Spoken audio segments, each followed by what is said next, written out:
Hello everyone, this is @Can Maestro, Patrick Lawless from Grapevine, Texas, and this video is about creating quizzes using Google Form. I call them Google Quizzes.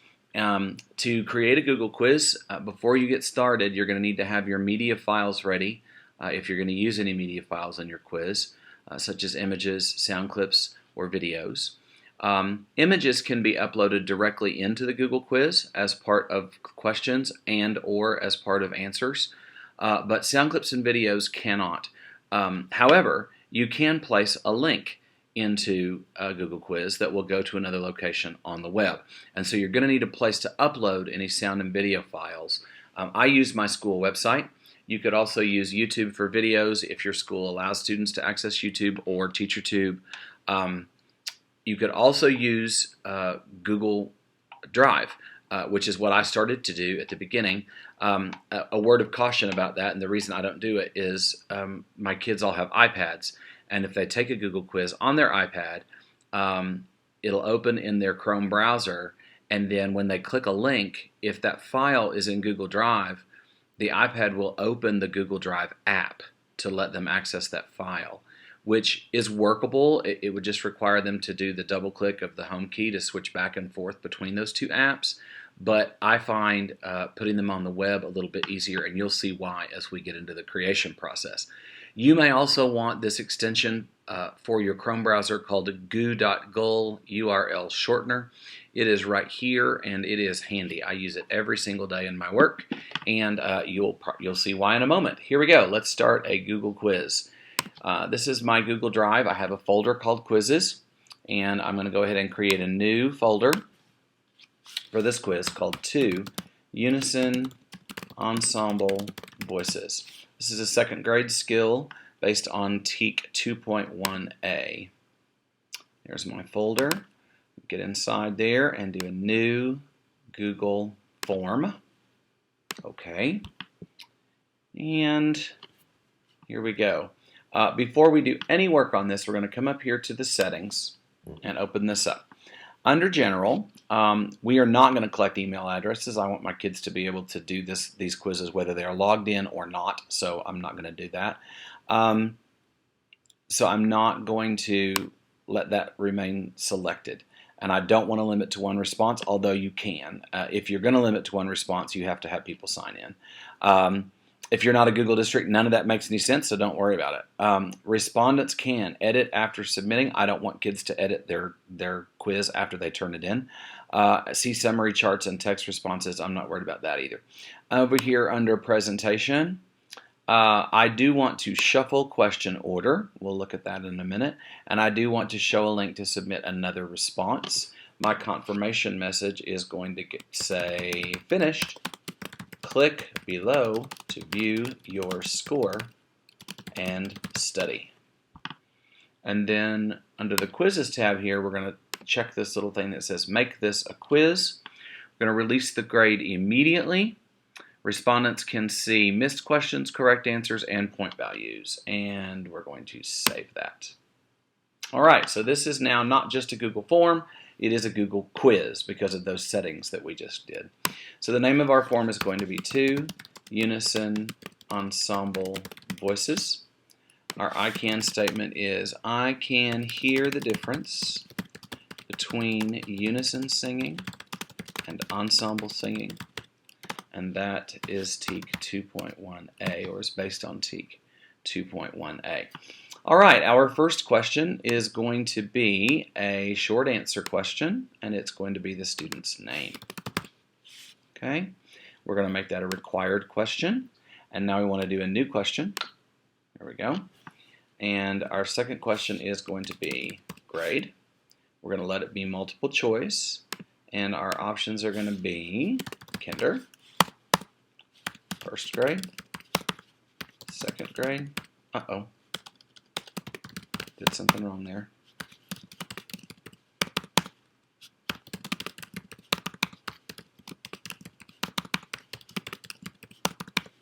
Now, I do these 3 questions on every quiz, so what I would normally do, instead of creating this from scratch, is I would go to one of the quizzes I've already made and duplicate it and change its name, and then I would keep these first 3 questions so that I don't have to do them over, and I would delete the rest of the questions and start again. But just to show you how these are made, I started from scratch. Okay, we want this to be a required question. All right, and we want a new question, and that's going to be cub color. Our kids, we see our kids in 4 groups by cub color. So blue cubs, green cubs, red cubs, yellow cubs. That's required, and we're done. All right, so those 3 questions just get the kids, logged into the test and ready to go. We don't need, there's no right or wrong answers there, so we don't need our answer key, and we don't want to shuffle these answer choices. All right, now what we want is a new section. Right here it says Add Section. We're going to click this. Now that's an important thing to understand when you're creating Google Quizzes. Remember, we told it up here in the settings that we wanted to shuffle the question order. Where is that in presentation? Shuffle question order. So if we were to create all of our questions in one section, then the name could be the very last question on the quiz, or their grade, or their cub color. We don't want those to be at the very end of the quiz. I want those done at the beginning. So I'm going to create a new section here, and the Google Forms will shuffle these 3 questions within this section, but it won't shuffle questions from this section with questions from my second section. And sometimes I do a section with questions that are like written questions, and then another section with the questions that have sound clips. But at the very least, you want to create a new section after you do the name and the grade and the class. All right, so here's our new section. I'm going to go ahead and copy the name of our quiz down here and our I can statement, so those show up. And then we want a new question, and our question is going to ask whether what the children are hearing is unison singing or ensemble singing, and all of our questions are going to have these same 2 answers, so that's going to be easy to create. Now, the question itself is going to be a link out to the sound clip that the kids are going to listen to.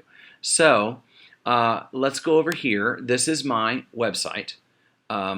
We use SchoolWires to create our website, and there's a section here where we can save files. So in my site files here, I've created a folder called Quizzes, and then I create a folder for each of the different quizzes that I make, and I upload my sound clips into that. So these are all, I've got 5 ensemble clips and 5 unison clips. I made these from,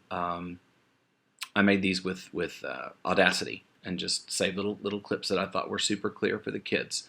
So they're here, and what we need to do is get the link and put it over here into our quiz. So the first thing I'm going to do is go to my Ensemble 1 here, and since it's going to shuffle the questions for us, I can put them in straight in order. It won't matter because it's going to shuffle them. Under More, I choose Get Link. I'm going to right click on that and choose Go To.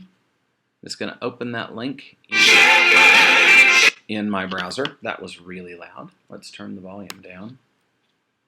Hope that didn't blast your ears. Okay, and then I'm going to use my Google URL shortener here to shorten this big long link to something much shorter. All right, it's done it. There it is. I choose Copy, and then I go back to my quiz, click here, and paste.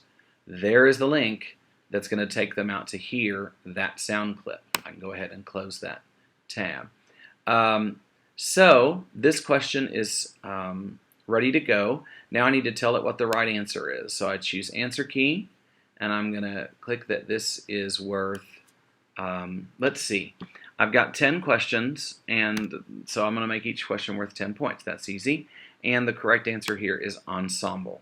All right, let's go back to, you can add answer feedback here that the kids would see once they click one answer or the other.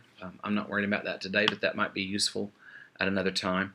I'm going to go back to edit my question, make that required, make sure I chose shuffle. Oh, yeah, I do want to shuffle the option order. I want it to not always be unison first and ensemble second. I want the kids to really focus in on the words, so we're going to shuffle those.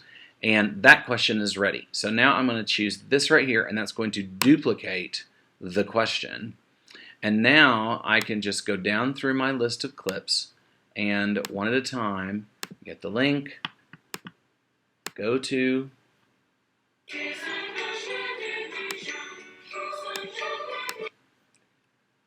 shorten it, copy, close, and paste. This answer is still, ensemble is still the correct answer, so nothing there needs to change. And so I'm just duplicating 5 questions in a row here that will all be ensemble questions. So there we go. Our ensemble questions are made. Now what we want to do is make 5 unison questions. So once again, I'm going to duplicate this, and before I do anything else, I'm going to go to the answer key and change the correct answer to unison. Go back to my question, and here we go, getting those links.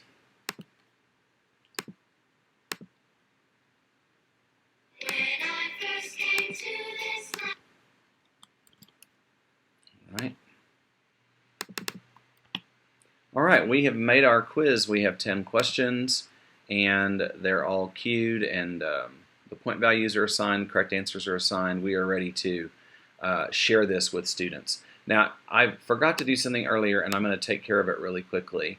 When I create my folders for these quizzes, just for the sake of being safe in case something happens later, I always put my files, the sound files I'm using, in that folder with the quiz, just so that later, if I have to do something different or whatever, I can find them easily here in this folder with the quiz itself. All right, we're going to touch up here and let that change the name to our name. There we go with that. And now we want to take a look at this. So let's do the preview. Let's preview our quiz. So as you can see here, all they can see is the grade, cub, color, and name, and it did shuffle those.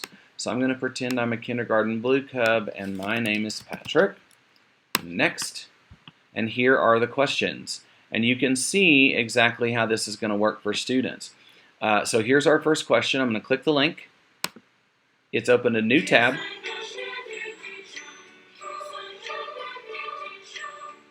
I've listened to the music. I can pull this back and listen to it again.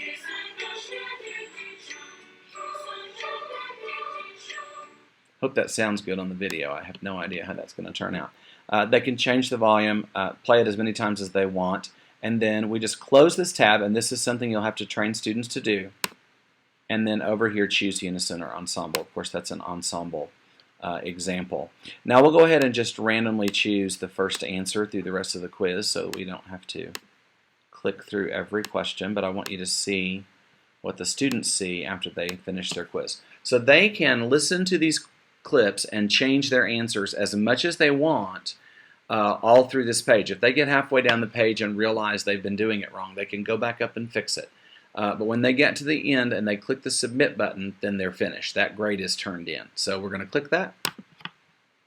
And this is what they see. Here's our message we left for the students. Finished. Click below to view your score and study. And if you click view your score, you get what I call a study page. So choosing random answers, we got the perfect mathematical 50 out of 100.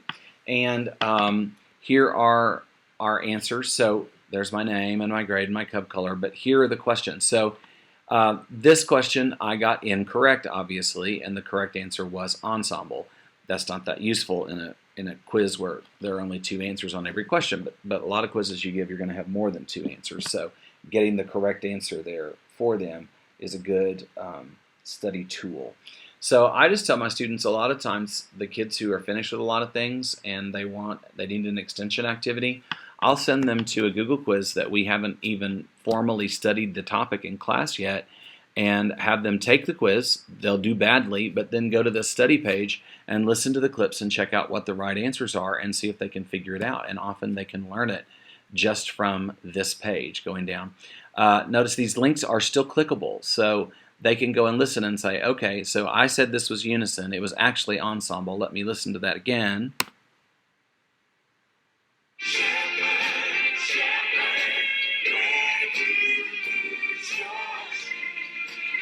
should have been ensemble singing. There were parts in there. So they can study this whole page, and then when they're finished, they close this, and they can either go back to where you shared the quiz to start it over, or they can click Submit Another Response, and it will start their quiz over, and they can do it again. So it's a really cool little tool for kids to use. Let's look at how we share our quiz now with students. Before we do that, let's click under Responses here. It's got one response, the one that I just did. We want to make sure it says Accepting Responses, and then we want to click this little Create Spreadsheet button right here. Create a new spreadsheet and name it the same thing. Here we go. Create. And there it goes. And this is where you're going to get the kids' answers. And what's really cool about this is because of the order we did things in, there's our score and our name and the time it was taken right there together on the first 3 columns. So you can quickly go through here and check out students' scores for grading and copying it over to whatever other grading you use. And it will put it right there in the folder with, there it is in the folder with the quiz and everything. All right, here we go. Let's share this quiz. So here is the Send button. We're going to click that. And what we want, now you can email this to students. I don't. I use the link and I shorten the URL, so I get a nice tidy little URL, and I copy that. All right, and then we're going to close it. To share the video with my students now, I'm going to go to Google Classroom. If you don't have a Google Classroom, you can use Edmodo, your blog, your website, or I can show you a couple of other ways to just directly share the quiz with students. I'm going to use my Google Classroom that I have set up for kids. Let's see, I'm going to do a new announcement. We're going to call it 2 Unison Ensemble Quiz. Actually, I don't need to do that. Topic is quizzes. Topics really help students find things in Google Classroom. Here's our link that we copied. And post. And there we go. The students can click that link from their Google Classroom and go directly into the quiz. You can also do it this way. You can open a new tab on the browser that you have up on your projector, paste the address for the quiz, and go to the site. Here's our quiz ready to take. Now I can go to my Google URL shortener, and instead of choosing copy, I can choose QR code. And there is a QR code that the students can use their favorite QR reader app on their iPads to blink on that and go directly to that quiz. Another way to do it would be to use a QR creating site like QR Stuff. This is my favorite place to create QR codes. And paste the address in here and click Download QR Code. There it is. It's downloading that QR code, and I can print that and put it up in the classroom wherever I want to, or whatever I want to do with it. So those are the ways you can share the quiz with your students. I hope that Google Quizzes makes your life easier and your students learning better.